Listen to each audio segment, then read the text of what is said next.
বরবাদের অ্যাকশন আমার কাছে পুরাতন মনে হয়েছে। আগে আমি অ্যাকশন দেখেছি। সাকিব ভাই যে খারাপ কাজটা করতেছে আপনারা সেটাও বলবেন। আমার কাছে আমি আজ দর্শক হিসাবে আমি কখনোই বলি নাই সাকিব ভাই খারাপ, কখনোই বলি নাই সাকিব ভাইয়ের অ্যাক্টিং খারাপ, নাচ পারে না। আমি আজ দর্শক হিসাবে আমার কাছে মনে হয়েছে যে এই ছবির এই সিনটা আমি আরেকটা ছবিতে দেখেছি, দেখতেই পারি, স্বাভাবিক কথা। হ্যাঁ, শাহরুখ খানের তো অনেক ছবি আছে অনেক অন্য ছবি থেকে কপি করে আনা। সালমান খানের অনেক ছবি আছে মাদ্রাজ অনেক ছবি থেকে কপি করে আনা। তাই আমি যদি মাদ্রাজের ছবিটা যদি আগে দেখে থাকি তাহলে তো আমি বলতেই পারি যে সালমান খানের এই ছবিটার এই অ্যাকশনটা আমি আগেই দেখেছি। তো নর্মাল হিসাব। তা আমি সেই সুবাদেই আমি বলেছিলাম যে আমার বরবাদের অ্যাকশন আমার কাছে পুরাতন মনে হয়েছে। আগে আমি অ্যাকশন দেখেছি, জাস্ট এটা। এখানে সাকিব ভাই কোনো ফ্যাক্ট না।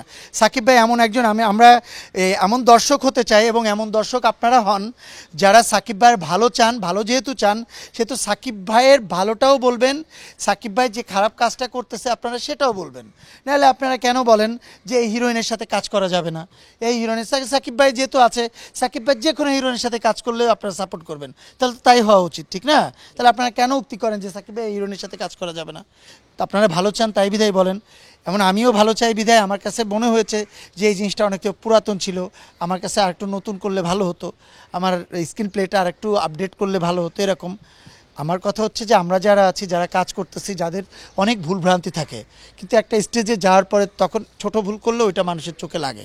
এটাই এছাড়া কিছু। সুন্দর সুন্দর সিনেমা উপহার দিয়েছে এবং সামনের ঈদেও তার আর দুটো সিনেমা আসতেছে যেগুলো খুব সুপারহিট হবে অনেকে বলছে।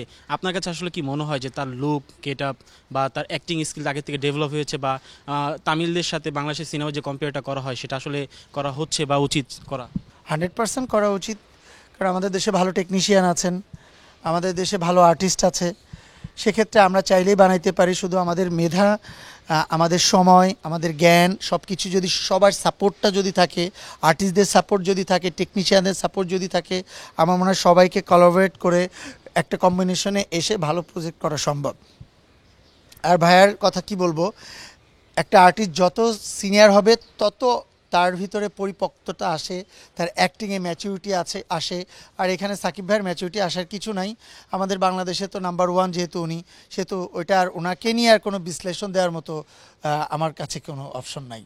বা একটু জানতে চাচ্ছি যে অন্তর্জালা সিনেমাতে আপনি জায়েদ খানের ভাই ছিলেন, সেই ভাইয়ের চরিত্রটা কীভাবে উপভোগ করেছিলেন? মানে ভালোবাসাটা এই জায়গা থেকে আসে আর কি, যে আমি কতটুকু আমার ক্যারেক্টারে সার্থক হয়েছি, কতটুকু ভালো প্রেজেন্টেশন দিতে পেরেছি, কতটুকু গল্পে ঢুকতে পেরেছি, এটা তার রিয়াকশন থেকে আমি বুঝতে পেরেছি।